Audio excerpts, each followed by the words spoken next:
Good evening. It is Thursday the 13th of October 2022. Right, I have a message that I received earlier today and I've been trying to figure out a way to relay that message. While I was in my usual daily meditation, I was asking really for some clarity on what's happening right now. What are we doing? Where are we heading? Now, I know I did the video a few days ago now about Ukraine and Russia, and it's sort of in a way following on from that, in that what's been brought to my attention is something that I already knew for a very long time, but this became quite loud, if you like, today during my meditation. Right, where to start? Today I'm bringing out the big guns. I'm bringing out my fairy deck, Brian Froud's Fairies. And we'll see where we go from there. What's become apparent to me, it almost dawned on me earlier today, that we've actually been here before. And I don't mean we've been in the world before, or perhaps we have. Just a minute, I've got an issue with one of my cats. George, you're going to get burnt. George, this is George. He is a kitten. I've also got another kitten, Sybil, and at the moment the little sods, so I'm going to throw them out the room and come back 2 seconds.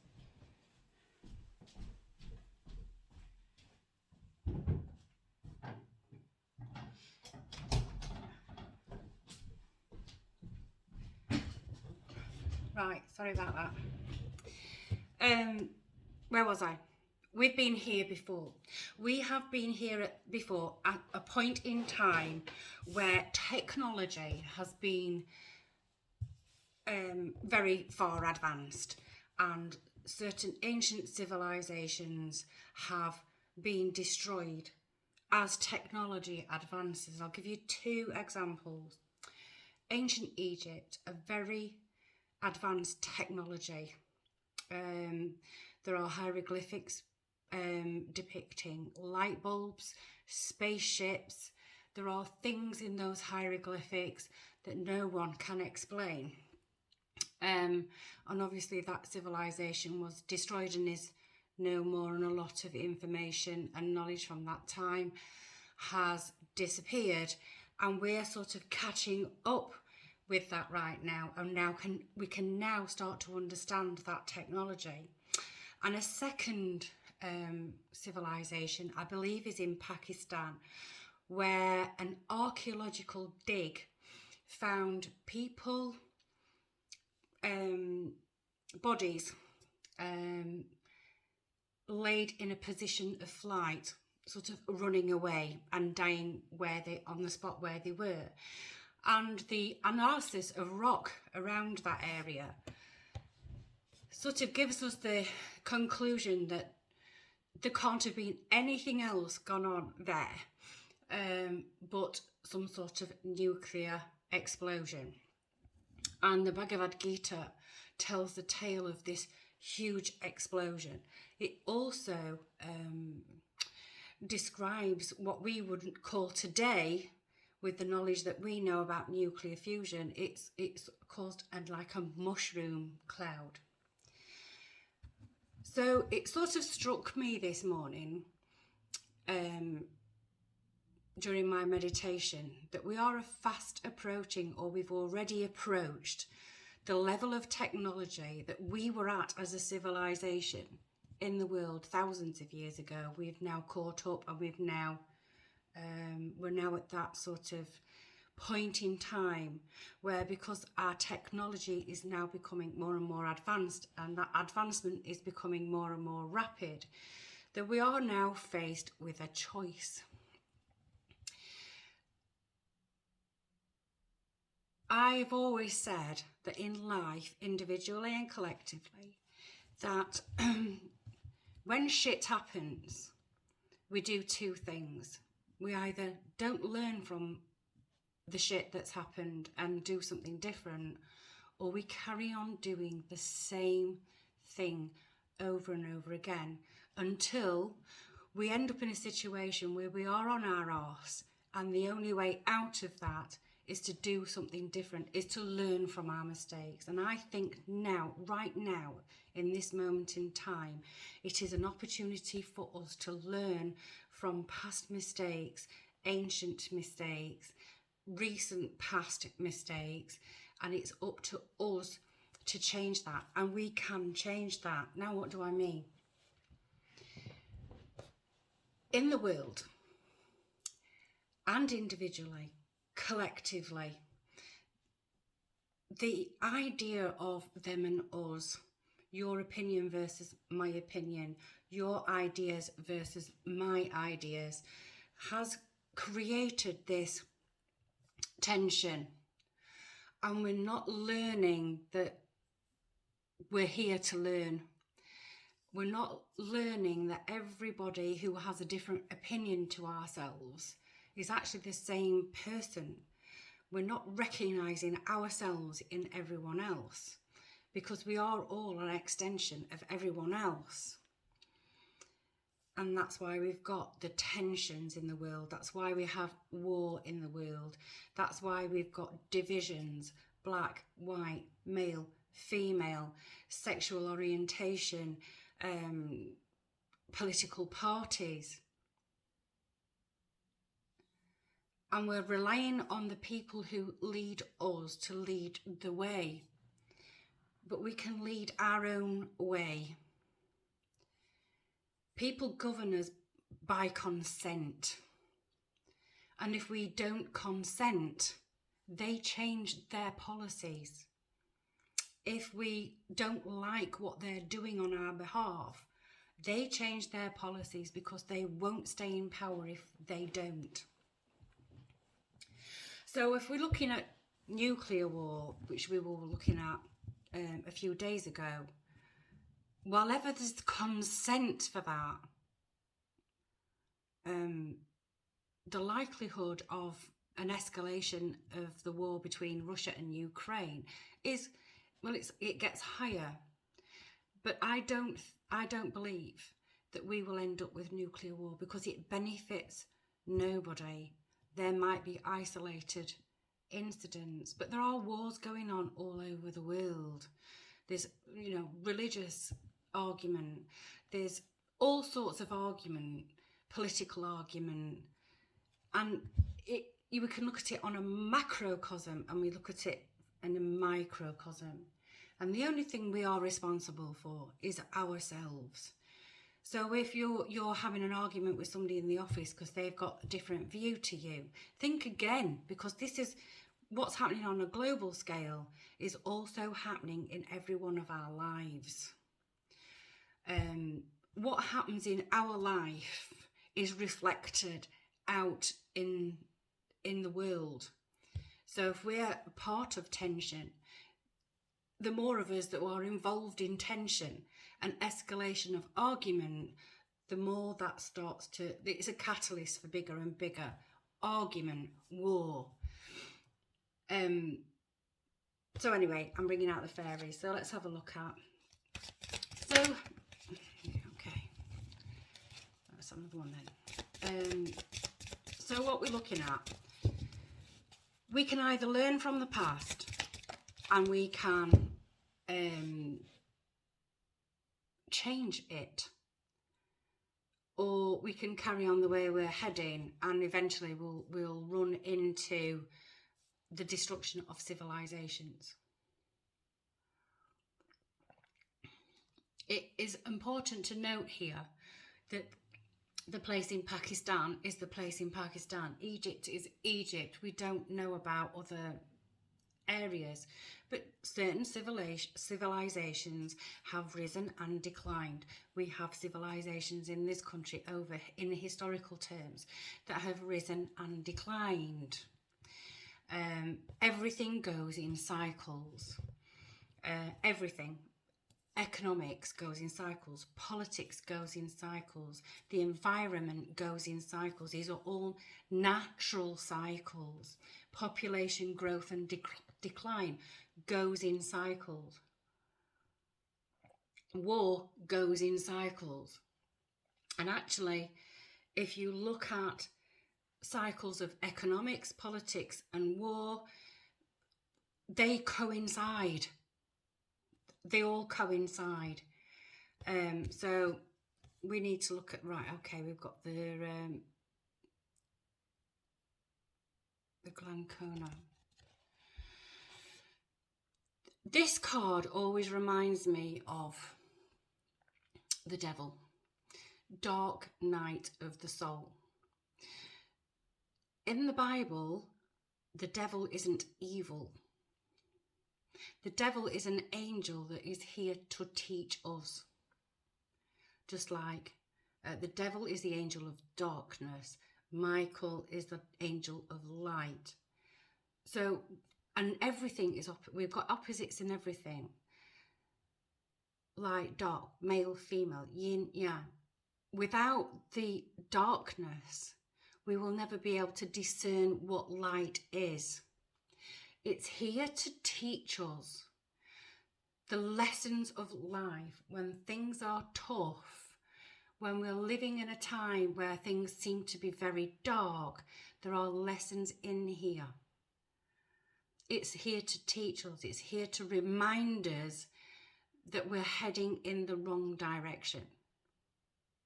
Individually, collectively, and globally.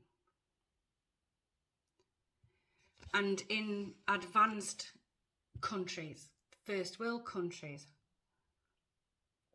we seem to make up issues because we have enough food on the table. We have, most of us have roofs over our head. We have jobs. We have healthcare. We don't wake up every single morning and have to fight to survive. And so we are finding things in our body. We are innately made to survive, for survival. Our responses to stress, to worry, to what are minor issues in the grand scheme of things. Our stress response is always one of fight, flight or freeze, and our body's hormones are we have a limbic brain, we have a prehistoric brain that is geared around that. So when there is nothing to survive, when we are not fighting to survive, we conjure up things in our mind that tell us we need to survive. This is what creates division, because we forget to be grateful for everything we have. We forget to give other people a leg up. We forget that there are other people out there in the world right now who are waking up every single morning wondering if they're going to survive another day. And we forget about that.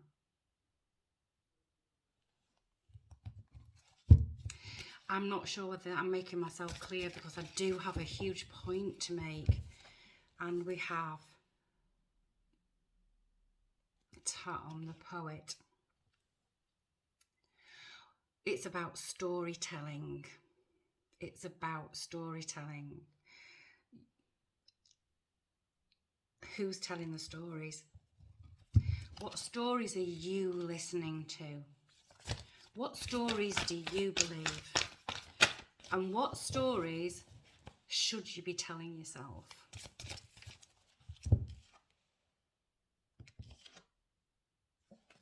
Ilb the Retriever. We need to gather our thoughts. We live in the first world. We are very, very fortunate. We need to retrieve the memory of that. We need to start to retrieve the memories and the wisdom from the past so that we can change the trajectory that we are on. I think I know we will do it, but also things have to collapse.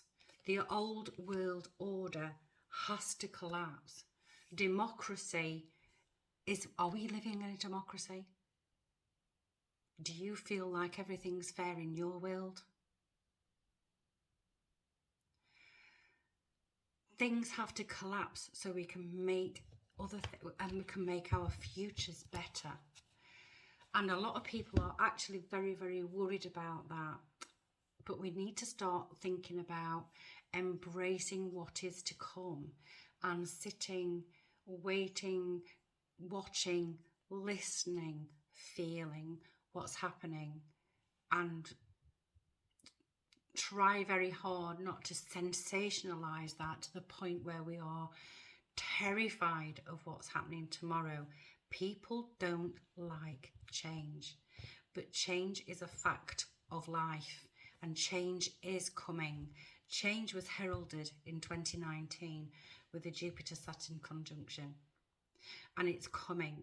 And when we get to about 2024, we'll start to see just how much change is going to come in. So it's about remaining in friendship, no matter the difference of opinion, no matter the difference of politics, no matter what.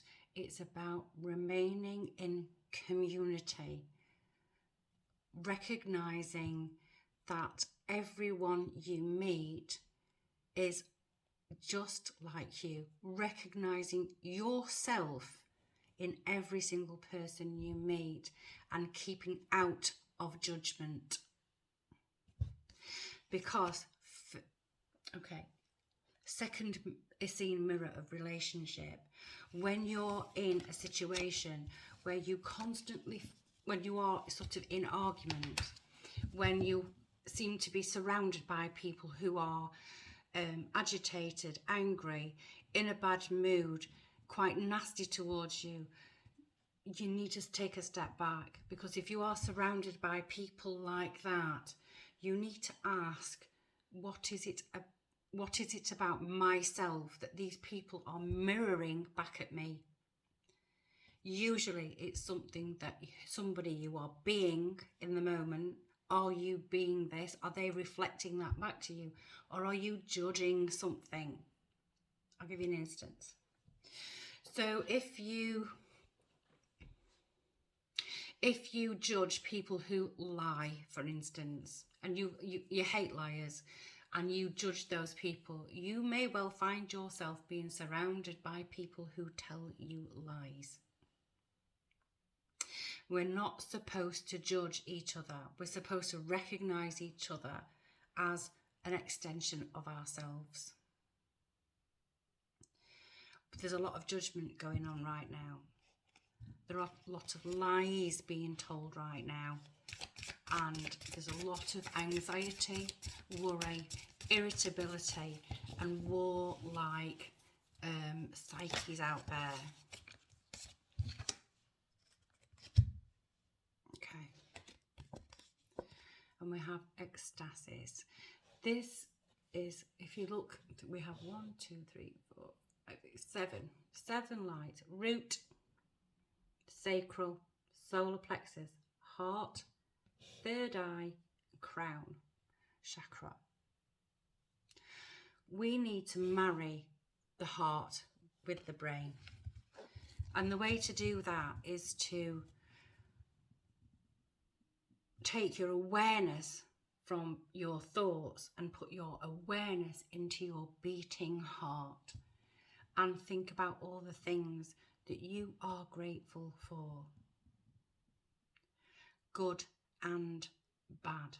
Because if you can be grateful for the bad things in your life, you can transcend that anxiety. Lots of bad things have happened in my life. At the time,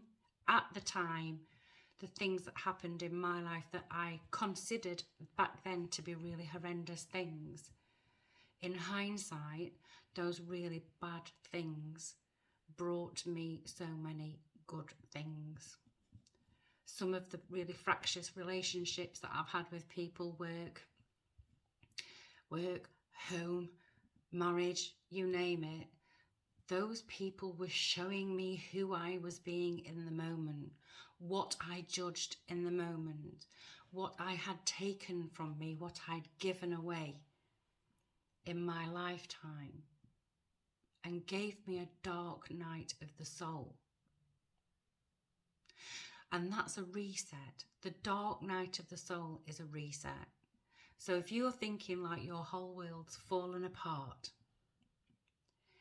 it's fallen apart for a reason. And it's fallen apart because you have gained enough wisdom to learn the next lesson for your life.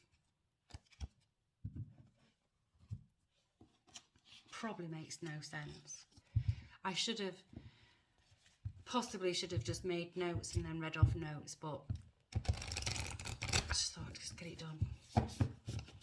And then go and watch a bit of shit on telly maybe. Probably not, but we'll have a postcard from Spirit.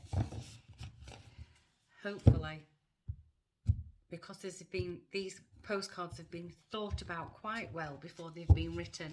Hopefully they'll be able to tell the story a little bit better than I've articulated it today.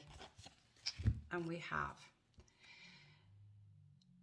Dearest you, we know everything in the universe is perfect, even in its flaws. Hallelujah. Thank you. As we view the creations of spirit in total awe, all is unique, yet part of a unity of existence. A unity of existence. It's not them and us. It's not your opinion, my opinion. It's not good or bad. It's a unity of existence. But the human experience is a little different from ours. You tend to have a specific standard for what you consider ideal.